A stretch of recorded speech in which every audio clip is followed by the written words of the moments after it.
उन्होंने इतिहास को उठा करके देखा कि शक आए, हूण आए, कुषाण आए, ग्रीक आए, सिकंदर आया, लोधी आया, बाबर आया, गौरी आया, गजनी आया, कितने सारे आक्रांता आए।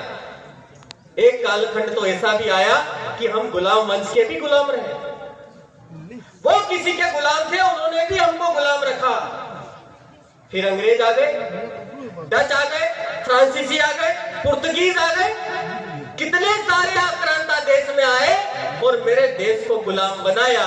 ये मेरा देश बार बार गुलाम क्यों होता है, ये प्रश्न डॉक्टर जी के मन में आता है। और दूसरा प्रश्न ये आता है कि हम आजाद तो हो ही जाएंगे। सुभाष बाबू ने इनको बाहर से घेरा है और अंदर से क्रांतिकारी लगे हैं। हमारा देश 100% आजाद हो जाएगा, लेकिन फिर से गुलाम नहीं होगा, इसकी क्या गारंटी है। ये दो प्रश्न डॉक्टर जी के मन में आते हैं। बस ये दो प्रश्न का चिंतन उनके मन में चलता है। वो डॉक्टर थे, एमबीबीएस किया था उन्होंने। जो डॉक्टर होता है वो बीमारी पकड़ता है।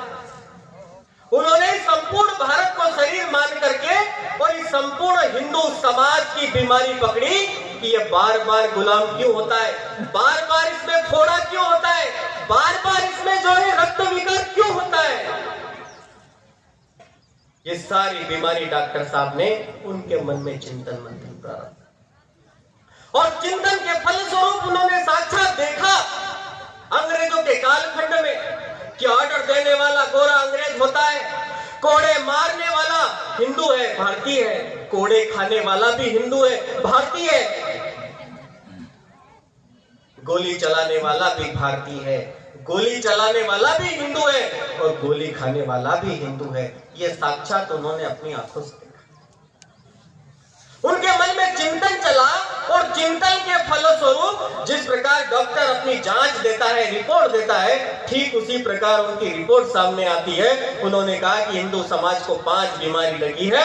यदि ये 5 बीमारी ठीक हो जाएगी तो हिंदू समाज ठीक हो जाएगा और फिर हिंदू समाज को कोई गुलाम नहीं बना पाएगा। 5 बीमारियों को ठीक करने के लिए ही राष्ट्रीय स्वयंसेवक संघ की स्थापना डॉक्टर साहब। वो 5 बीमारी कौन सी थी?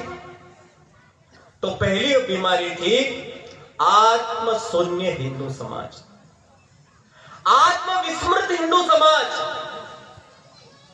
स्वाभिमान शून्य हिंदू समाज। यह पहली बीमारी उस कालखंड की मैं बात कर रहा हूं। उस कालखंड में हिंदू समाज इतना आत्मशून्य हो गया था, इतना आत्मविस्मृत हो गया था, वो भूल गया था मैं कौन हूं, मैं कौन हूं, हम क्या हो गए, आगे क्या होंगे अभी भूल गया। मेरे पूर्वज कौन है, ऐसा समझने लगा था। दिल्ली सरोबा, जगदीश सरोबा, जो दिल्ली का राजा वही हमारा भगवान है, ऐसा समझने लगा था। कौन नृप हो हमें का हानि, कोई भी राजा हो हमें क्या करना। जब दाहिर सेन पर मीर कासिम ने हमला किया, सिंध के राजा थे दाहिर सेन, तो आसपास के बहुत छोटे छोटे गणराज्य थे। दाहिर सेन ने कहा कि भाई ये कासिम हमारी ओर बढ़ रहा है, तुम हमारी मदद करो, हम एक साथ लड़ते हैं। तो आसपास के छोटे छोटे बौद्ध राजाओं ने कहा कौन रब हो हमें कहानी, कोई भी राजा हो, तुम राजा हो, वो राजा हो, हमको क्या करना।